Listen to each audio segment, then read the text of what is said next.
Welcome, Damian. How can I help you? What ails you in the decision world today? Hi, Paul. Good to be on. We work in the customer experience field, work with enterprise-sized clients, and quite often we see them making decisions, significant investment decisions, whether it be around marketing, technology, strategy, direction they go in, without really understanding in great depth what their customers are looking for them to solve. So they will take internal soundings and judgment and feedback as to what the problem might be without actually going out to the market to talk to their customers to find out what their problems actually are. So I suppose the challenge with that is that they quite often miss. They'll spend large amounts of money on technology which doesn't get adopted or used by people internally, or they spend money on communication or advertising which doesn't hit home, or launch new products which don't get traction or get picked up because it sort of seemed like a good idea on the surface. Okay, right. Not an uncommon problem. I think about this as a decision doctor. It sounds like making decisions about resource allocation, investment, etc., that aren't delivering the outcomes they wanted. So they had some idea of the outcomes, they've made some decisions, they've taken some action, and it hasn't given them the outcome they wanted. Is that the kind of the shape of it? I think part of the challenge is that these things can take 2 or 3 years to play out. I think some people have experience of, gee whiz, we invested a large sum of money, it didn't work out. But I think too often there's a lot of things which you can actually solve internally. An HR strategy, you can develop that internally. Financial strategy, you can develop that internally. What type of other strategies could there be in an organization? But when you're talking about products and services, the actual answer isn't in the company. The answer is outside the company. And going to actually talk to customers is where you get the answer. But there's so much pressure and KPIs on people we see in organizations to get moving and get started and achieve deadlines that quite often we see as an important step is missed. I think, so this is as much as anything, organizations out there making decisions and not necessarily making effective decisions because there's missing some stuff in the decision process. I guess, of course, I'm just a GP in the world of decision doctoring, right? So I have no idea about your business or your world. So I'm interested in just exploring that a little bit more. Actually, can I just ask you a question? Because you said in the world of customer experience, what does that mean? What is customer experience? Yeah, it's a really broad term, isn't it? And lots of organizations are using it.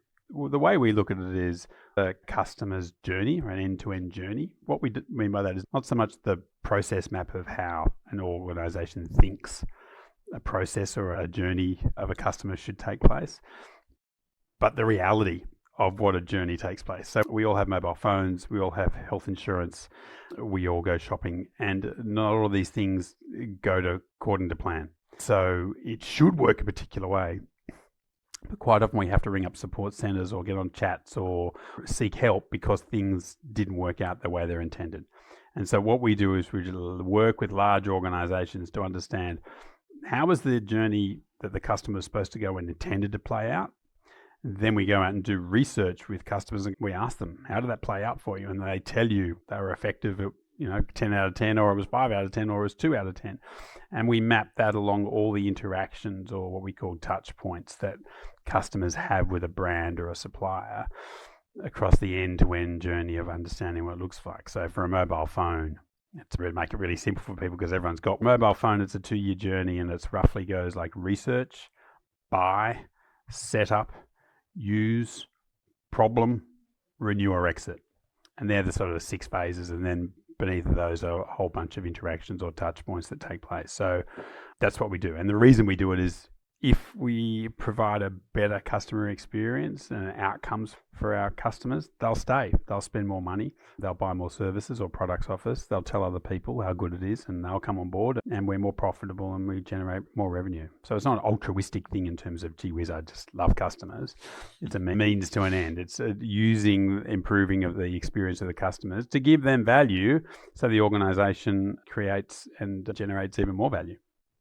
Okay, cool. Thank you. Yeah, that's helping me understand a little bit more about what you mean when you say customer experience and customer journey and so on.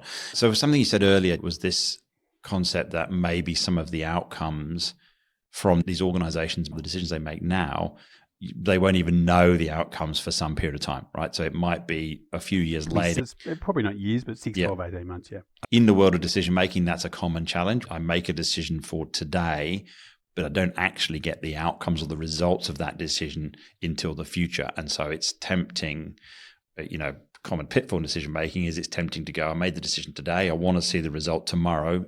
I don't get the result tomorrow, therefore it was a bad decision, I'm going to turn over my decision or whatever. I guess in decision medical terms, it's a challenge for us as human beings and our bias towards short term versus long term. How do we make decisions for results in the long term versus the short term? So that's just one thing I can hear that's at play in this from organizations' perspective. And then I hear that the end game of a decision seems to be to improve the customer experience so that they stay longer, re-engage with the organization, talk nicely about the organization, et cetera, et cetera. Yeah, and I don't think it's just customer experience. I mean, if you talk to anybody in an organization, why do they exist? Well, Peter Drucker would say they exist to serve the customer, but that's a very siloed way of looking at it. But if you think about people who work in an organization, why are they there? They're there to create better outcomes for the organizations, for stakeholders, for staff, for customers. So, whether you're in finance or you're in logistics or you're in sales or you're in HR, people and culture, the goal for everyone is to actually move the organization forward and create a better outcome.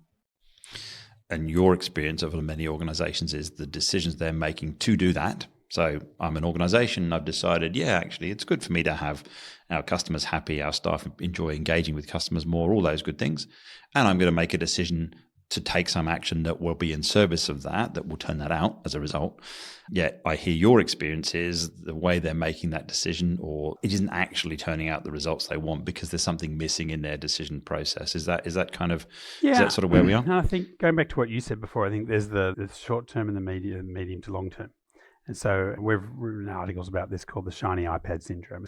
How do we improve the customer experience? And somebody said, well, let's launch an app. People love apps, so why don't we launch an app? It looks sexy. You show it to the CEO, you show them all the mock-ups and the UI that looks gorgeous, and everyone's just going, wow, this is amazing. A beautiful app. How wonderful this is. The customers are going to love this. And they launch it and nobody uses it, or hardly anybody uses it because it wasn't high up on the priority. What they actually wanted was not sexy. It was they just wanted to be able to log in easily, or they wanted to be able to tell their story once instead of 4 times. And so to do that takes a whole lot of back-end work to actually sync all that up to tell. For someone to tell their story once, next time you talk to somebody the next day or the next week or the next month, they have your story and you don't have to retell it. But that's not sexy. That's hard work to do all the back-end work to do that. And so I think sometimes there's this, it's upfront, it's overt, and I think people are hoping that it'll work. Just too often, it doesn't. There's some interesting things to unpack there in the realm of decision making. One thing to flag is it sounds like there's a bunch of assumptions that organizations are making about, let's say, what a customer wants. So as you said, the shiny iPad syndrome, the assumption is what they want is an app. Yet that's a false assumption. Maybe it's not been tested or it's even not explicit. It's a background assumption that someone has made inside of themselves and then gone, let's launch the app, right? So this is a common thing in the world of decision making. Either assumptions are not articulated. In other words, we're just operating from assumptions that, of course, we all know that. Of course, the world is going to go this way. But without articulating them, we don't realize that's what's driving our decision. And then a bunch of actually incorrect assumptions. In other words, we say, well, of course they want this. Yes, of course we know that's what's wanted. Yet we haven't actually tested that assumption and checked against it and understood what's really underneath that. So I can hear there's something in that world of assumption that needs some articulation, some testing and validation. So let me just test something else as I think about this whole decision situation. Would you say that organizations do have clarity, the sort of outcomes they want? Sort of said it right. There's no mystery that if we can improve customer experience, we improve our staff's experience of working in the organization, we improve stickiness, we improve customer value over time and those sort of things. Would you say organizations are generally clear on what they want to achieve at the end? Absolutely. Yeah. I mean, I think that you're right. You've hit on retention, loyalty, cross-sell, upsell, high lifetime value, all those things. That is the end goal for lots of organizations say. I'm testing that because in many decision situations, actually that lack of clarity of what we're trying to achieve is what drives poor decision making. We think we know what we want to achieve, but we don't. In your case, I can hear good clarity of outcome. That's great. But how we achieve that outcome at the moment sounds like it's potentially built on some false assumptions that are made. Let me ask you a different question. What do you think drives some of those false assumptions? And let me ask you a more specific question. You talk about we need an app. Someone somewhere has said an app is what we need. What's made that happen? So obviously you use the word it's sexy. So maybe someone in an organization say do something more sexy, and someone's heard sexy and gone, give them an app. What else do you think drives some of those things? What causes that decision, or what has someone go, it's a good thing to do? I think sometimes people who've been listening probably heard of UX, user experience, which is, CX for computers and how we engage with websites and all that type of stuff. Right. And that's a well-designed, well-researched path. Everyone's done a lot of good work. We know that our interactions with computers are much better than they used to be.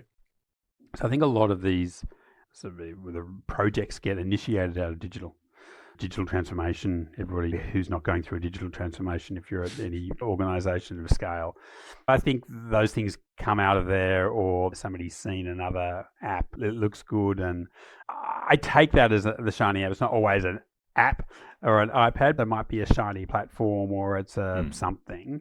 We worked with an organization over the last few years who they went down trying to improve their website engagement experience, but then the application form was 10 pages and took about 45 minutes. So great, you're spending all this time and money on that, and it's beautiful. But the reality is when you drive new customers to the application, which is where the money starts, if they actually sign up and start buying stuff from you, there's 10 pages they've got to get through, and a lot will drop off. Your conversion goes way down. That's what I meant. That part of it's not very sexy, but it's far more effective for an organization. I don't know if I know the answer as to why that happens, but I think it has to do with there's a lot of things which appear on the surface. And it's hard to dispute. Like, why wouldn't we want to have a great website where people can engage with us?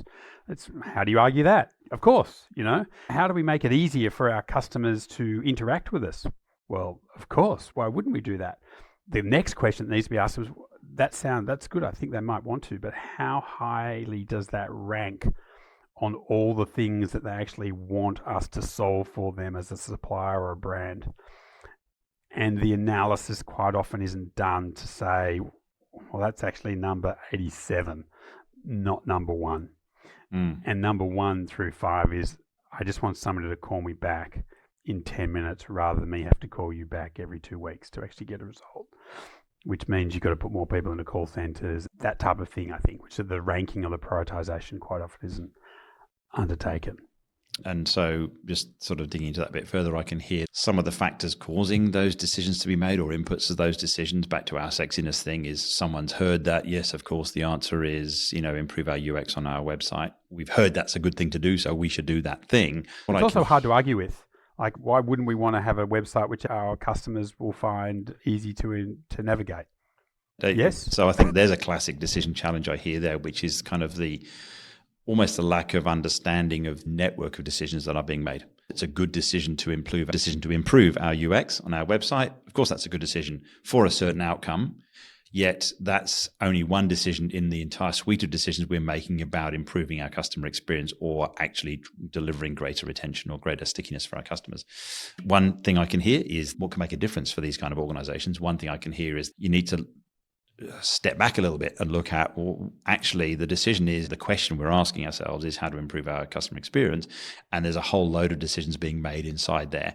And if we just make one decision in isolation, its impact might have a contribution or it might not. I think you just talked about ranking. It's a bit like there are 87 things we could do, where we're putting our attention on the one thing that pops up because someone said we should do, because we know we can get funding for that, because we have a budget set aside for improving our website. So if we spend that money, that's going to do the thing.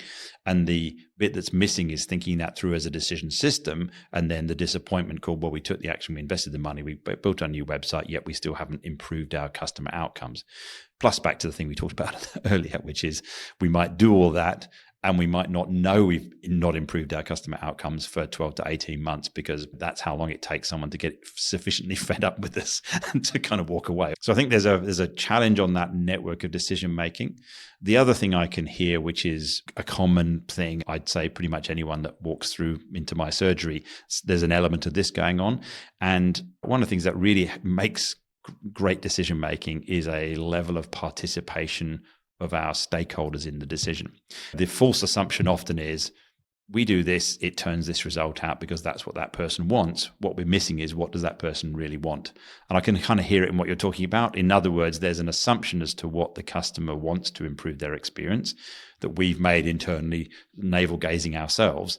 That's a false assumption, because actually the conversation with the customer called, what is it you really want? What would make the difference? As you said, just give me the call back in 10 minutes, not have me phone 3 times over the next 2 weeks, which isn't sexy at all, or reduce that 10-page application to 1 page. It isn't sexy at all, but actually it's what's at the top of the customer's list. And there's been no engagement with the customer in that conversation. That's a classic situation of a lack of stakeholder contribution or participation or consideration in the decision process. Yes, we, company X, we know what we're doing. We know our products. We know our customers. We know what's best for them. We've made the decision called improve the UX on our website, and the actual real people out there who are the customers are oblivious to that and are going, why did they do that? When actually all I really want is a button to push, call me back in 5 minutes, for example. Is that sort of that stakeholder participation is something that's missing? Yeah, absolutely. I think understanding who the stakeholders actually are, right, which is why customers actually get missed out. So they may go to internal stakeholders, but it's not understood that customers are actually a pretty key stakeholder as part of this participation process. One of the reasons I see that happens, as in stakeholders aren't engaged in the decision process, is because either people don't know how to do that, or they're a bit frightened of what they might learn if they actually ask the question. Do you think that's going on for organizations? Yeah, I think it's actually harder than it looks. Organizations, quite rightly and understandably, would like to internalize this. You work with customers, like the business, sort it out. Yeah, so it's difficult because you actually need to be able to take an outside perspective and not have your inside filter on it. You can't see the forest for the trees almost. So I think that's the real thing in terms of being able to step out and look from the outside in rather than inside out. And then the lead on to that is when you do that, you're quite right. You hear bad news quite often. No organization is perfect. And so it's being able to be willing to go, listen, we're a good organization. We might be a very good organization, but we have fail points. Like every organization and every system, I think it is difficult. You have to be willing, I guess, to go, listen, we don't have all the answers, but we're willing to go get the answers and improve things. I sort of think what could make a difference here in improving these decision outcomes for other people listening to this who might not be in that situation at all, but in a different situation, this is a common challenge. Things that need to be done that will really make a difference. First thing is thinking broadly enough about who your stakeholders are, right? Not just our standard list is this, that's who they are. It's our shareholders of our company. That's all that counts. Or maybe it's our staff. Done. Think more broadly about who your stakeholders are. And then number 2, find out from them what matters to them. Not just assume that we know whoever it might be up on our list. Yeah, we know what they care about. Actually, a conversation about what matters to them is really important. In fact, one of the things that really helps a decision process is separating the conversation about what matters to the stakeholders from what should we do about it. A question to ask someone, a much less confronting conversation. Asking the question called, what should we do differently, is sometimes a harder question to answer, but what matters to you is much more engaging conversation to have. It sounds like that's missing. They build a bunch of false assumptions about what maybe customers want or who the stakeholders, what the stakeholders want. So that needs cleaning up. Let's be clear on the assumptions we're making, clear on the ones that we're missing that we need to now test. And then let's actually engage and ask who these stakeholders are from the perspective of what matters to them, so that we can start to build a decision process or a way of thinking about our decisions that brings that to the table as well, and then be prepared to say, well, actually, I often think about how we balance this intangible and tangible value in decision making, because some of the things the customer's going to want is going to be pretty intangible. It's not necessarily faster, it might be better, or what does better look like? So have a decision process that allows for that balance between some of the tangible and intangible stuff, so that it doesn't just turn into, they said these 20 things that matter to the customers. Well, those things are a bit soft and tricky. Forget those. Let's just go after these hard things. Also will not get to a good outcome. That's something else I can hear. I think definitely the process we go through is customers are really great at telling you what's not working. Always great with telling you the solutions. So don't ask them for solutions. I agree with you. But telling them not working and how they feel about it and what's wrong, gives you more than enough clues as to the various approaches you should take to solve it. And that's where you can take that insight, take that back into the organization and go, this is how they think about it. This is how they feel about it. This is the impact on their lives. They're not telling you how to solve it. How do you think we should? Because the organization is full of experts, understanding technology, sales, logistics, whatever it is, who can actually go about solving it. For internal people, there's a bias. I think there's a bias to action. You were talking about before. You go to customers and they tell you what the problems are, but if you're an internal organization or you're a role member, a staff member, you feel like I've got to come up with solutions. Nobody's actually asking you to actually articulate the problem so much. What are you doing about it? That's interesting to hear that, because that's also another, I think, of other pitfalls in decision making, is that not putting enough time and energy into thinking about what's the outcome we want, what are the inputs to it, just jump straight to here's an answer, let's take action, because we need to be seen to be doing something. And who we need to be seen to be doing something by is a whole other question, again, back to our stakeholders. So yeah, that's another interesting dimension, and especially like I speculated earlier, if there happens to be a budget sitting over there for digital transformation, well, we'll have that budget, thanks very much. We'll do something that answers the digital transformation question. It might be nothing to do with improving the customer experience, but we can make it look like that. And then that's not going to be helpful either. Cool. So let me just kind of sum up what I'd call a prescription for these kind of organizations. So firstly, I think just recognizing that these decisions that they're making around how to achieve an outcome called improved customer experience and therefore, longevity, etc. It's a network of decisions. It's not an isolated decision. Don't look at it, just do the website, done. Okay, check. Oh, next thing we're going to do is an app. Okay, app done. Actually, how's the whole thing fit together as a continuum of delivering outcomes? So I think the network of decisions. The second thing is really think through and capture what are the assumptions we're already making as we make these decisions. Yeah, we've assumed that this thing will have this outcome. We've assumed that that person wants that thing. So get those articulated. Then the stakeholders, who actually are they? Let's be broader. So get clean on who the stakeholders are. And probably most importantly, then engage with them actually directly rather than making up what we think they want. How do we engage with the stakeholders? How do we bring what matters to them? As I think, as you said it, asking what they care about, how they feel about something rather than what the answer is. So if we're clear on who the stakeholders are, we know what assumptions to test. We can have those conversations with the customers. An outside in view is a helpful way, because one of the biggest challenges in decision making, of course, is bias. And when we're an organization, a lot of our bias to action or our bias to making ourselves look good as a company is going to drive some of the things that we do. And we can cut down some of that bias with greater diversity of stakeholders and by looking outside in rather than inside out. So I can see how improving that bias. And once we've got our assumptions clear, we know who our stakeholders are, we've engaged with them directly into the decisions that we make, then I think organizations are going to be much better placed to make the kind of decisions about the solutions or interventions. And it sounds like a bonus may well be that some of the things they identify are much lower cost and lower effort than they might have thought. Turning my 10-page application form into a one-page one is probably a lot less effort than building an app. But do we say that's your experience? Absolutely, yeah. Our experience, absolutely. I like the way you frame that. I think that's a really interesting perspective on it. It's a really good one. Great. Well, hope that's been helpful. Thanks so much for bringing this as a decision challenge to us to grapple with. I think there's some gold in there for anyone who's listening. Please take that away, see what difference that makes, and maybe we'll chat again another time. Thanks so much for visiting. Thanks, Damian.